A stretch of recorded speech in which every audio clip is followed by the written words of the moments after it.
Good morning, Dr. Del Tordo. Thank you very much for the invitation to Chiropractic Rocks. I'd like to take this opportunity to have you introduce Chiropractic Rocks and some of the really fascinating and awesome techniques you've developed in terms of adjustment, and explain to our audience why this is going to be so cool.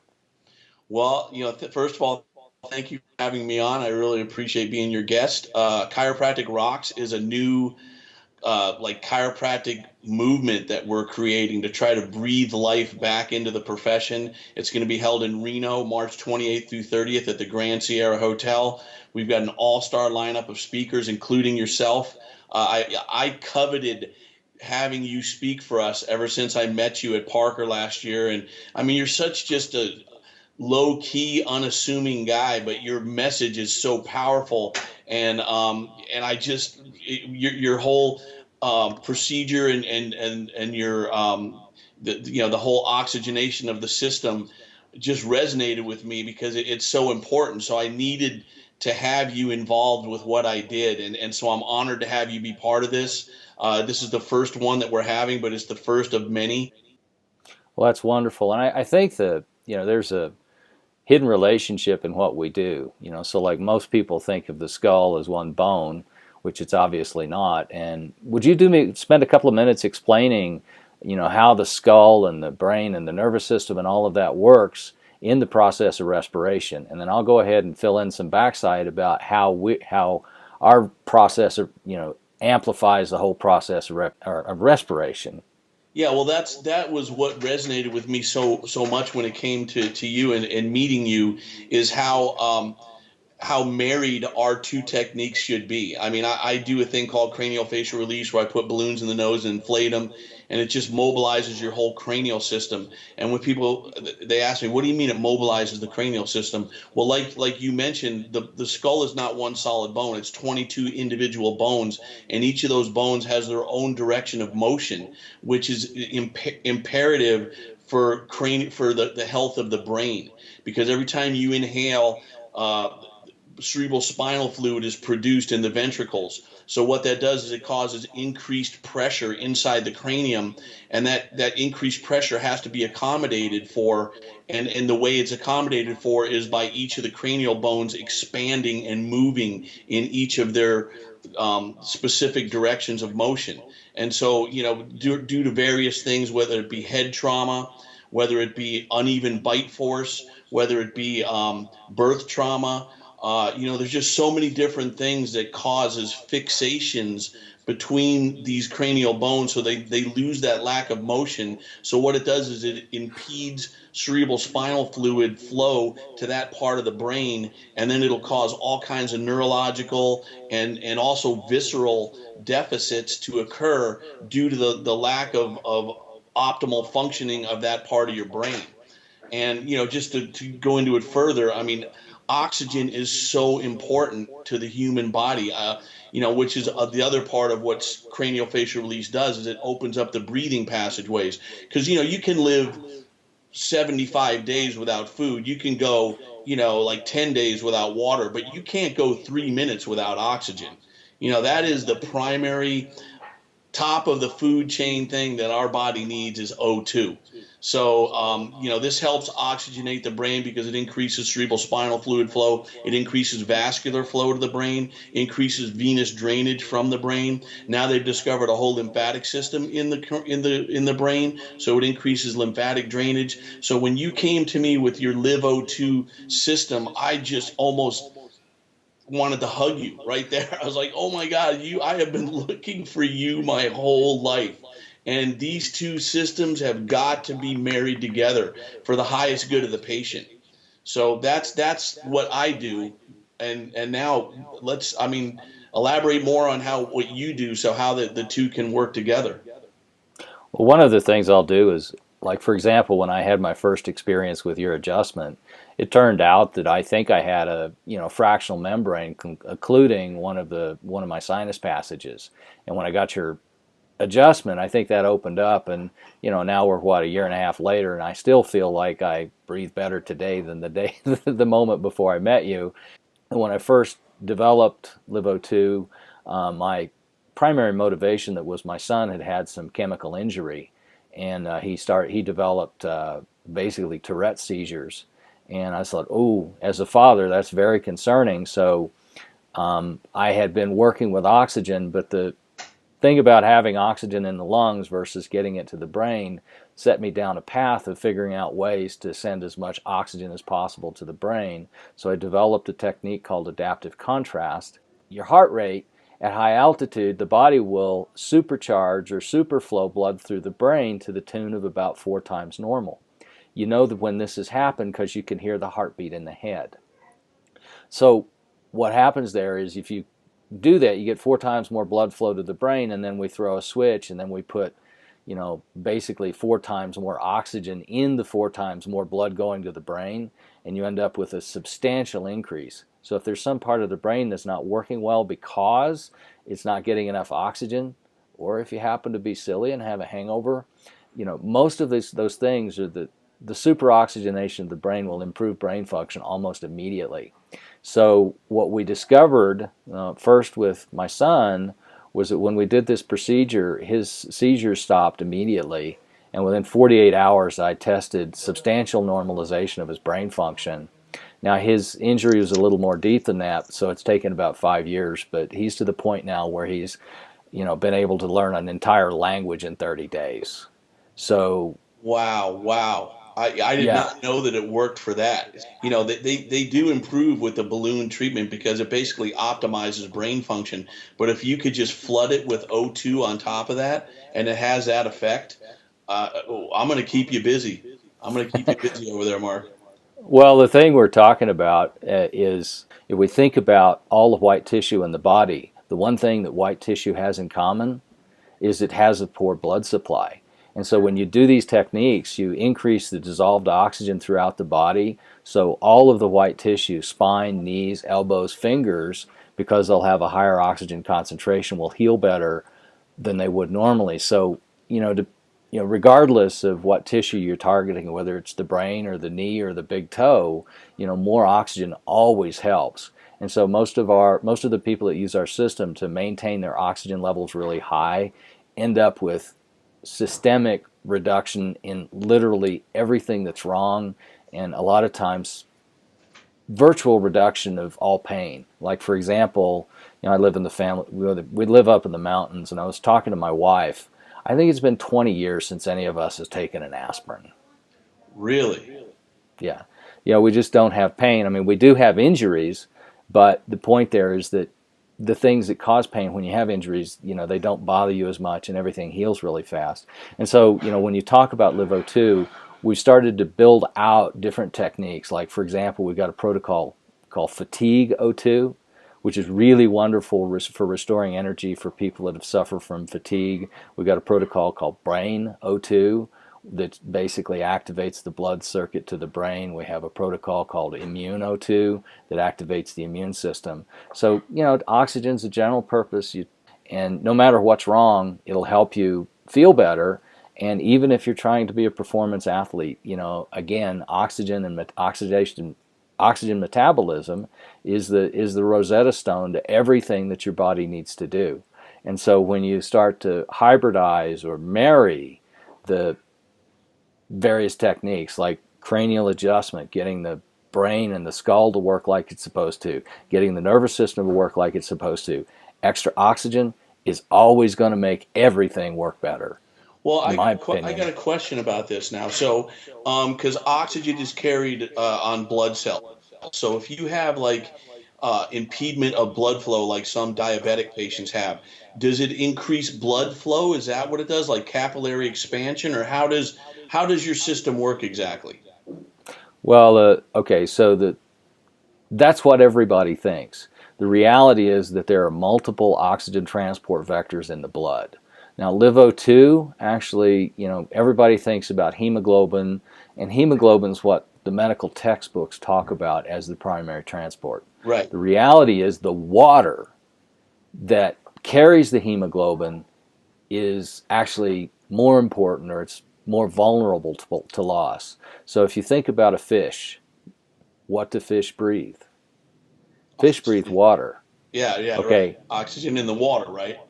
Exactly. So what LiveO2 does is it hypersaturates the water portion of the blood, which goes everywhere. So if you have a capillary that's, been injured or, had what we call a tourniquet injury, what happens is if you put a tourniquet or you stall blood flow to a set of tissues for 90 minutes or so, it causes tourniquet injury, which is an inflammation in the inside of the capillary. Right, And right. once the capillary gets that injury, it's too small for any blood cells to go through. Okay, but plasma will still go through. So what we do with the combination of exercise, hypoxia switching to hyperoxia, is that we activate the respiratory process, high heart rate, low oxygen concentration, which causes vasodilation. We get the body spun up, and then we throw a switch and we super oxygenate, or we put a very high concentration of oxygen in the lungs, which super saturates the oxygen. So if you think about it in the fire hose metaphor, what we're doing is we're using the water in the blood, we're using the heart and lungs to supercharge and super squirt that plasma hard and fast through the vascular system, so when it hits those occluded or injured capillaries, the plasma squirts through, and once you get enough pressure with enough oxygen, those capillaries open up. So, like in my presentation, what we discovered is a big percentage of the loss of cognitive function post-injury in the brain is actually a result of, a bruise where where you have a concussion, the brain gets squished up against one side, that damages the vascular structure. So when we set up this circuit with the Brain O2 protocol, we activate the blood flow to the brain and we supersaturate the blood, and it basically pushes through and opens the capillary beds so that when somebody recovers or when they have the hypoxic recovery, it's actually permanent. We've tested we've got about 28 people that we've done this particular protocol, and we've been tracking them. Our very first person that we discovered it on, well, I should say second because Dakota was the first, we gave her a neurological panel 4 years after, and she still retained all of the brain function she gained in the first week. Wow, that's impressive. And you have those studies? Yeah, that's part of what I'll be presenting. It's a series of about 28 case studies. Last year we did a group of, I think, 7 people, over a 5-day program. Everybody doesn't respond immediately because a lot of people are deconditioned so that they can't really activate that circuit. Yeah, But yeah. once you get to the point where they can work out hard enough to get the blood flow to the brain, then any part of the brain that's not working well because of insufficient oxygenation usually starts, or it really fires right up. I mean, that's fascinating to me. So it's almost like a mechanical effect on the capillary itself, like pushing it through mechanically. And what is it that is pushing through? The oxygen or what? Like, how does it cause the crimping of the artery to expand? Well, it's not really a crimping. The mechanism of injury is hypoxia. Okay, so whenever you have a trauma, what happens is that, and if you like, the biggest one is agglutination. So everybody's looked at rouleau and these formations that you get in, if you've ever have you looked at your blood through a dark field microscope? Not in a little while, no. Yeah. Well, the point is, you'll look at the blood and the blood clumps up. Right. Okay, so if you experience a toxin or a stress event that causes a blood clumping, if your blood stays sludged for 90 minutes, what will happen is those clumps will basically clog the entrances to the vascular system. So once you get that clog there, anything downstream of that will go hypoxic until the body can break up the clog. If that clog stays present for 90 minutes, then what will happen is it'll cause a durable injury to the endothelium downstream of that clog. So once you have that endothelial injury, you'll end up with swelling on the inside of the pipe, and the pipe will swell. But if you swell the inside of a pipe, the functional cross-section of the pipe will shrink. And once that happens, if it shrinks below the functional diameter of the bending erythrocyte or red blood cell, then the red blood cell won't go through that capillary anymore. It will shunt around. So what happens is, as we grow older and we have stress events, parts of our bodies get shut down. So if you take a look at, how much energy people lose as they age, age-related loss of brain function. A lot of that loss is actually due to the accumulation of this capillary inflammation that shuts down parts of our Exactly. bodies. I was Okay, so just what talking to we're somebody about this yesterday, capillary inflammation, but please go ahead. doing with LiveO2, we're supersaturating the water part of the blood or the plasma so that there's enough oxygen dissolved in the plasma. So if you've got this closed off capillary, the Right, right, water will right, still right. go through. Manfred von Ardenne, the guy that developed oxygen multi-step therapy, discovered that if you can get four partial pressures of oxygen in the plasma and get it to go through these little holes, it will immediately reverse the inflammation that was established by the hypoxia. So, kind of makes sense. Low oxygen causes injury, high oxygen causes recovery. This mechanism of recovery is immediate. It happens in seconds. But you have to get the superoxygenated plasma to where the injury is. And that's why you need the activity, the superoxygenation, the high heart rate, and that's why our technique of doing switching between low and high oxygen is so effective, because it's the first time I think it's been done. And so when we do that with people that have had brain injury or whatever, what you see is recovery speeds that are just ridiculous when you compare them to like hyperbaric or anything else. Like, so we'll see more results in 15 minutes than people will get with 2 months worth of hyperbaric chamber treatments. Wow, I did not understand how that worked, and you just explained it so eloquently. That's amazing. So, because I know there's people out there that sell like beamers. I don't know. I'm Mm-hmm. sure you've heard of the beamer, where it increases capillary diameter. So, where there's restriction of blood flow.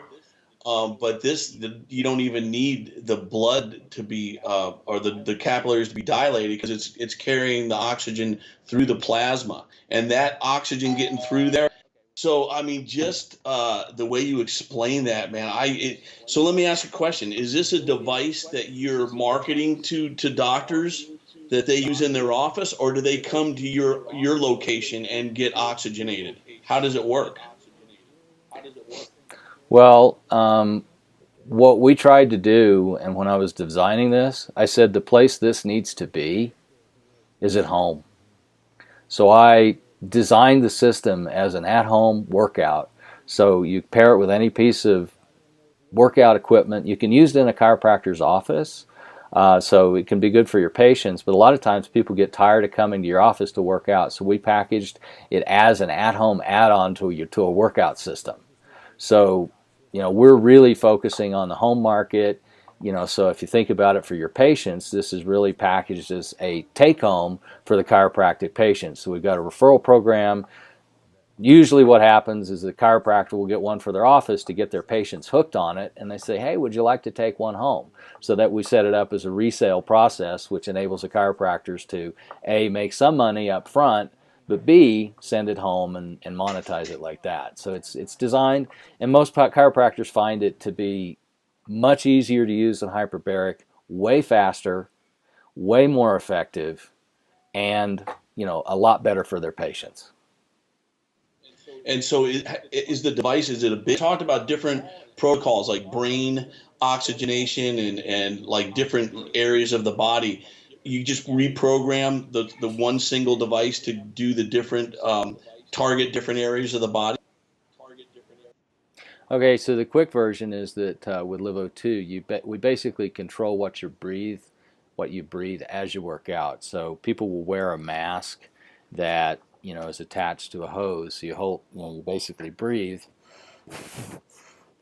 All right, and then we're either delivering mountaintop air, which is at about 16% PO2, maybe 14%, or we're delivering rich oxygen. So switching back and forth between those enable us, like, so for example, when we're delivering high mountain air, the lungs respond by bronchodilation, the vascular system responds by vasodilation. So when we do the hypoxic challenges, the body responds by saying, oh my goodness, there's not enough oxygen, I need to send more blood, which depending on the protocol, we can turn around and route blood to the brain, the liver, the kidneys, or various muscles, which gives us the ability to kind of control the blood flow.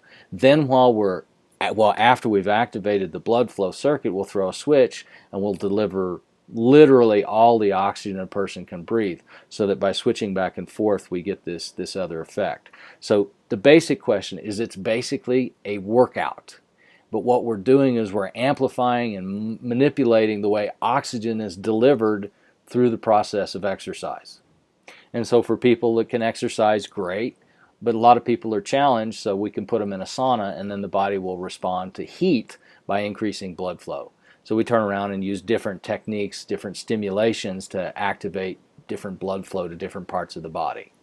So that's kind of LiveO2. So at the end of the day, it's really just exercise. So it doesn't have to be packaged as a medical procedure. It's really amplifying what your body already knows how to do by giving it more oxygen or less oxygen under load.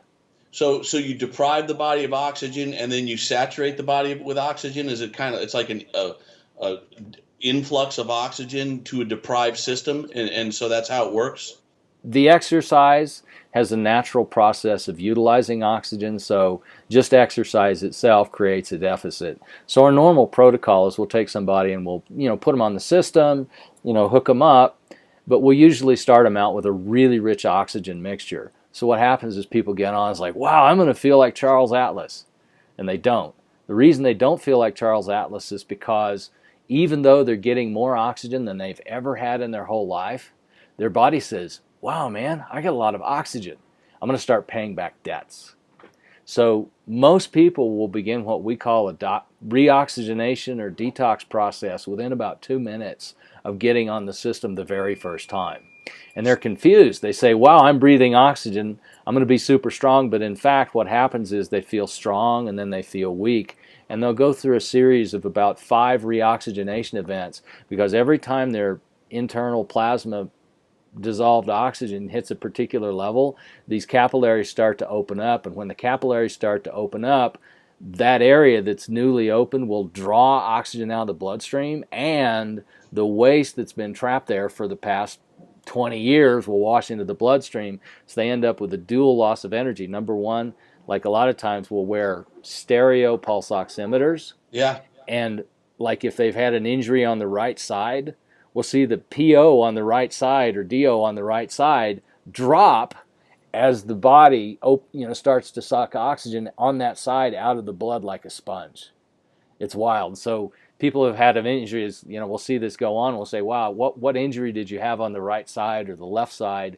Sometimes we'll see the liver open up. As different systems open up, we'll see the oxygen change. But all of this goes on literally within the first 15 minutes, usually within the first 5 minutes.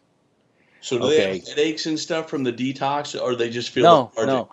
Well, what happens is, when they go through the detox, the first things the body opens up are the detox organs. So when they get on there, when your heart starts to beat, the first place it sends more blood is through the liver and the kidneys. Right. So it spins up the filters before anything else starts to break loose. So if you put the liver and the kidneys in high gear, when this stuff breaks loose, the blood just flows through there and it cleans it up. So, a really interesting example, if somebody's been drinking or if they're starting the process with a hangover. So like if somebody starts with a hangover, the hangover is usually resolved in 12 minutes or less. Meaning that, done. Oh my God. I'm not much of a drinker, but I'm sure at Chiropractic Rocks I'll probably, imbibe a few. So I'll be camped out at your booth. Well, the other problem is that it does such a good job of activating those organs that many of our users, end up their tolerance for toxins, particularly alcohol, goes way up. So that, if they're trying to go out and get a buzz on, it'll cost them a lot more booze, because if the liver and the kidneys are working really well, you'll eliminate the toxins more quickly, which is another part of the detox. So to map back to your other question, which is, well, is the detox a problem? The answer no. Is what happens is you're putting the whole detox system in high gear, so it cleans up the mess really fast. So you don't even know you're detoxing, other than it feels like you're going up a hill, even though nothing has changed. So the detox happens as part of your workout. And so people are always saying, wow, man, I'm going to be really tired because it looks like that guy's tearing it up. you get on there, and after your body starts to open up, your ability to produce energy goes up. But as your ability to produce energy goes up, your horsepower goes up. But when you come off, because you're so well oxygenated, you feel fresh and ready to go work out. So when we show up at like bike races and marathons and stuff, like everybody will want to go do LiveO2 as their warm-up. We did a test up at the Leadville 100, which is a 100-mile foot race, and everybody that we started or warmed up for the race said that they knocked at least 2 hours off of their 100-mile road time. Really, really? Yeah, So at least 2 hours worth of the run time. treatment now? First of all, I'm loaded with questions here. First of all, I'm just starting out. What would a typical treatment time frame take? And I don't do it while I'm working out. I do it before I work out, correct? Well, it's a workout before you work out. Our normal, sort like when we're doing at Chiropractic Rocks, we'll do like a 15-minute session. 15 minutes. Somebody will come in, we'll hook them up, we'll put them on a bike. They'll train for 15 minutes, usually, unless they, want less. And so it's super fast, super easy. They don't have to go really hard. But a lot of times we get people that are athletic that are saying, oh, wow, I really want to, let's see what this baby will do, and we'll let them go at it. But, the main thing that, we try to do is make sure that everybody has a good experience. But when we run into athletes or somebody that's ready for more, we're like, okay, do what your body tells you to do. So you're wearing the device while you're pedaling the bike? Yeah, so what we do is we've got a reservoir. I'll show you that in a minute. But we'll set them up with a mask that allows us to control whether they're breathing oxygen or rich oxygen air, reduced oxygen air while they're working out. So at the end of the day, it's just exercise with a lot of oxygen or deprived oxygen. Deprived oxygen to trick the body into becoming as efficient as possible at moving the oxygen. So is the typical time 15 minutes for if I had it at home, or how? And am I supposed to be on a bike or hiking or doing something while I'm doing this? Yeah, you need to be on a piece of stationary exercise equipment. We like the bikes because the bikes are really good for sprints and people can hold on. So somebody's health challenge, they can pedal really slow and kind of work into it. Or if somebody's an athlete and they want to tear it up or light it up, they can be aggressive. So the bikes are really good. It's a safe kind of thing that people can feel secure while they're working out. So if they want to push themselves, they can, or if they want to just take it easy, they can. What's been really interesting is that we really are getting a lot of people with handicaps loving the system because, like when you're we have a guy named Ben Menifee. He had a severe head injury in Afghanistan. His recovery is extraordinary, but he's actually joined the company and is sharing the product with people, with the handicapped community, because with a hypoxic option, people that have limited physical capacity are able to get more respiratory activation. And since they can get more respiratory activation, like Ben in particular, he's 5 years post-injury, hemiplegic for now 5 years. A month ago, he says, Mark, I'm starting to get tactile sensation and I'm able to move his hand. So his brain is still healing to the point where his paralysis is actually reversing. You should invite him to Chiropractic Rock so he can get up there and give a testimonial. What we see when we do the TBI recovery is that there's really two velocities. There's an immediate gain where the brain reoxygenates, and then for people, so like a lot of injuries or loss of brain function is because there's a loss of oxygen to parts of the brain. And then there's another level, whereas if you have a real injury, like he had a brain bleed with mechanical injury, what we're discovering with him is if you keep the brain oxygen level high, then you end up with more healing, like with the Joe Namath story and stuff like that. But with LiveO2, you can keep that oxygen level high. He's, I think, about 18 months in, but at 18 months, he's actually starting to see regeneration or neurogenesis, where he's growing back nerve tissue, and his actual paralysis is reversing, up to the point where his neurologist is coming to his house to train, and all of his therapists are going to him. You're getting neurological regeneration at central nervous system or peripheral? Well, I don't know.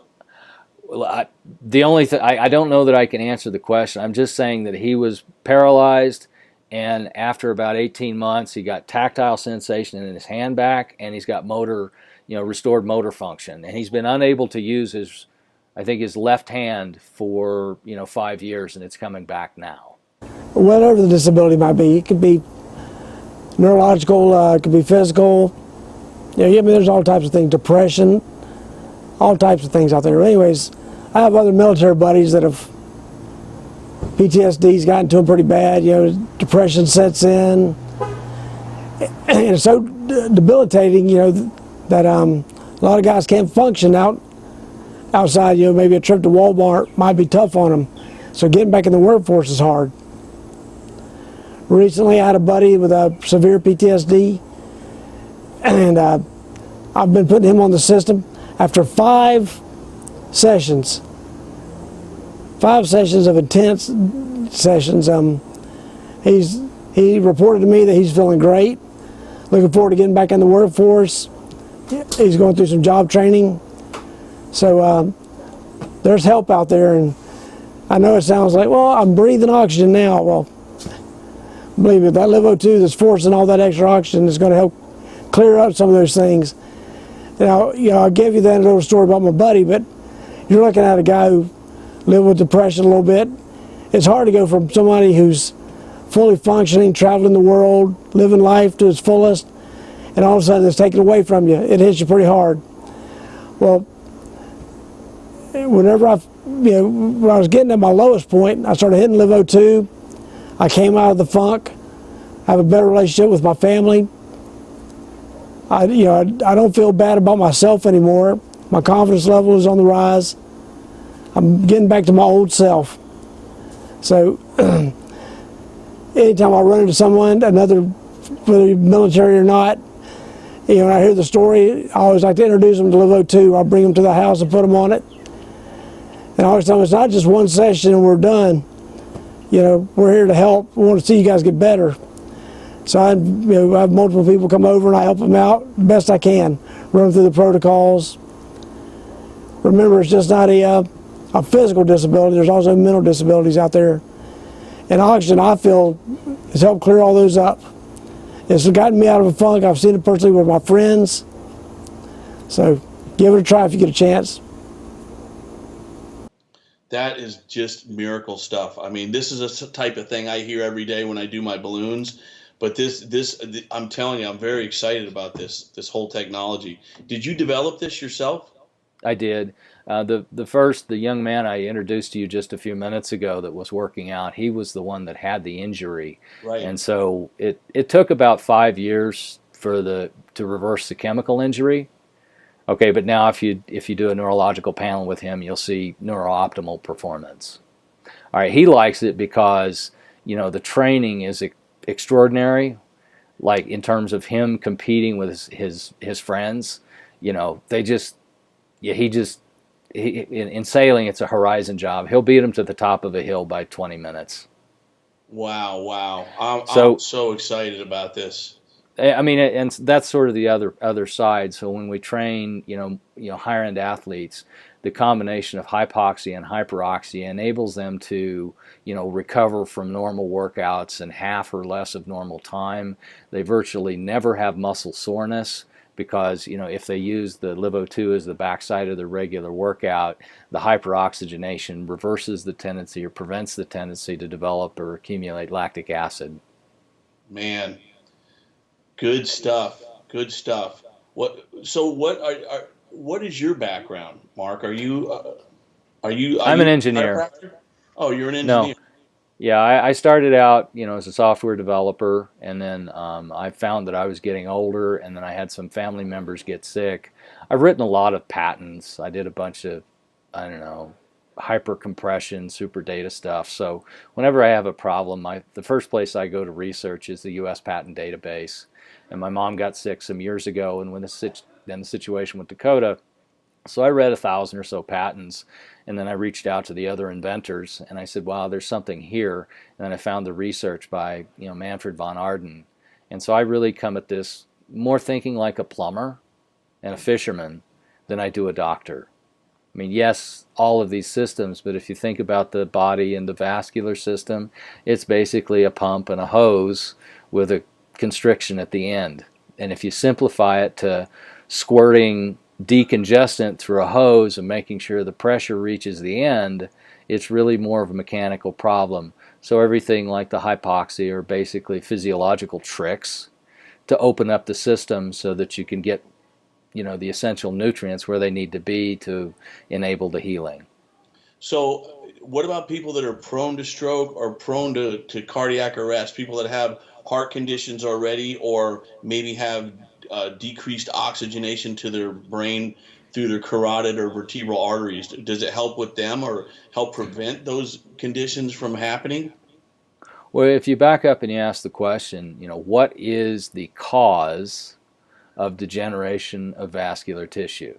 If you ask the question, what is the cause of accumulation of plaque in the arteries?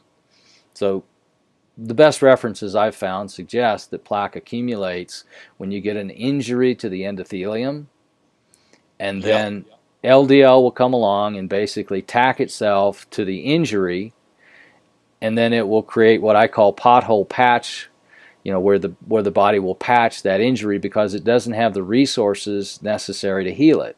And then the endothelium will grow over the patch, and so what you end up with is the accumulation of a cholesterol, bulk cholesterol, but the closure or accumulation of what they call plaque. But that plaque actually occurs because of the injury and because the body doesn't actually have the resources available in the artery to actually heal it. So what I ended up doing is going back and saying, okay, well, how do we, or what do we actually need to heal that? And a lot of times the endothelium ends up injured because there isn't enough oxygen in the water part of the blood to keep the endothelium healthy. So if you think about how blood moves in the body, how oxygen moves attached to hemoglobin. But if you're a cell in the endothelium, the blood with oxygen is zooming right by. You never get to access any of that. You're only in contact with the plasma or the water that's in the blood. So if you're in the endothelium, or even the majority of the vascular system, you don't have access to the oxygen except through the plasma. So what happens is we age and we stop working out, we stop getting our heart rate up. The absence of activity that oxygenates the plasma stops oxygenating the endothelium and the vascular and all the avascular tissue. So if we talk about everything that goes wrong as we get old, everything that goes wrong as we get old usually occurs because of decrease of oxygen in the water compartments of the body. The cornea, the vitreous humor of the eye. Why do we lose our vision? Why do our lenses become less malleable? Why did we lose the ability to focus? Why do our joints go downhill? Well, our joints go downhill because they've got a poor blood supply and they have to get their oxygen through water. So those tissues that have a poor blood supply are the ones that start to fail first as we age, including the vascular system, because the vascular system itself, for the most part, is avascular. It doesn't get its oxygen from red blood cells. It gets its oxygen from the plasma. And when we stop working out, getting our heart rate up, that oxygen level falls. And, over 15 or 20 years, then we start to see degeneration in those tissues first. Does that make sense? Okay, no, it makes total sense to me. So 2 questions that arose is, number one, so it doesn't reverse plaquing. If you already have the plaque there, it won't reverse the plaquing. And number 2 is, my question is, what is the form of the oxygen in the plasma? Is it ionic oxygen? No, it'd be O2. O2. Okay, so O2. It's going to be same O2 as just like in the river in a glass of water. When you take a glass of water, it's basically partial pressure of oxygen is going to cause oxygen to dissolve in the water. It's going to be O2 in the water, just like O2 in the air. Okay. So it's not a superoxide radical. It's just oxygen available for the body to use. Okay. So, and then the next question you asked was, well, will extra oxygen reverse plaque in the arteries? And I'll say probably not, because the point is, if you form plaque, the body is able to chelate that out. But I think if we go back to the Dr. Pauling's protocol, he showed that if you use nicotinic acid, lysine, proline, then you could actually start to reverse that, because you need chelating agents to break down that deposit. But I suggest that the reason the plaque accumulates is because of long-term accumulation. So if you don't want to accumulate plaque, you want to maintain your oxygen level. If you have plaque and you want to get rid of it, you need to use the Pauling-Rath protocol and the oxygen, so you don't accumulate more. You stop the reason why it accumulates. Does that make sense? Makes total sense to me. And it's so funny because I had this exact conversation with a guy yesterday about the ulcerations, or the potholes, as you call them, on the inner walls of the arteries. That's what causes plaquing. He was going to go in and get a stent put in. I'm like, you can do oral chelation where it will reverse those that plaquing. I go, what usually causes it? What I told him was inflammation in the inner walls of the arteries, usually due to sugar or alcohol or antibiotics or drugs or any of those things, which causes injury to the inner walls of the artery. And so the body's natural reaction is to heal that with cholesterol. I added another component to it. That cholesterol is a -2 charge. The LDLs are -2 charge. So when calcium floats past it, which is a +2 charge, then it attaches itself to that cholesterol, and it forms that's what forms the plaque. So you talking about the endothelial lining growing over that plaque. That's a new concept for me, but I'm open to all of the stuff. But we're talking the same language. And it's so funny because I had this exact conversation yesterday with a patient, everything that you're saying. So I'm excited. I'm very excited to have you at Chiropractic Rocks. I'm going to be around your booth, and you've already convinced me I need one of these units in my office. The Beamer guys are knocking my doors down. I mean, now that I've started Chiropractic Rocks, I didn't think I would get this kind of attention, but now everybody wants to be on board, and these Beamer guys are like, oh my God, you got to have us there. We got to have the booth. We'll put everybody underneath you. And I'm like, wait a minute, is this multi-level? They're like, well, not really, but yeah, kind of. And I'm like, well, and I think the Beamer it's a viable instrument for what it does. I mean, it dilates capillaries, it increases blood flow. Everything they show you just made so much sense to me. But I'm glad I talked to you before I signed on, because this plasma, the oxygenation of the plasma, just makes so much more sense to me. So, well, if you think about, and I don't mean to continue on, but if you think about the durability, we've got, and particularly our Dan did some tests, and like for example, we see physiological effects of one training session still persistent after a year. Okay, and so what we're doing compared to other technologies is once we open up the blood flow by reversing the inflammation, it will stay reversed, kind of like unclogging a drain, until you do something that causes it to clog up again.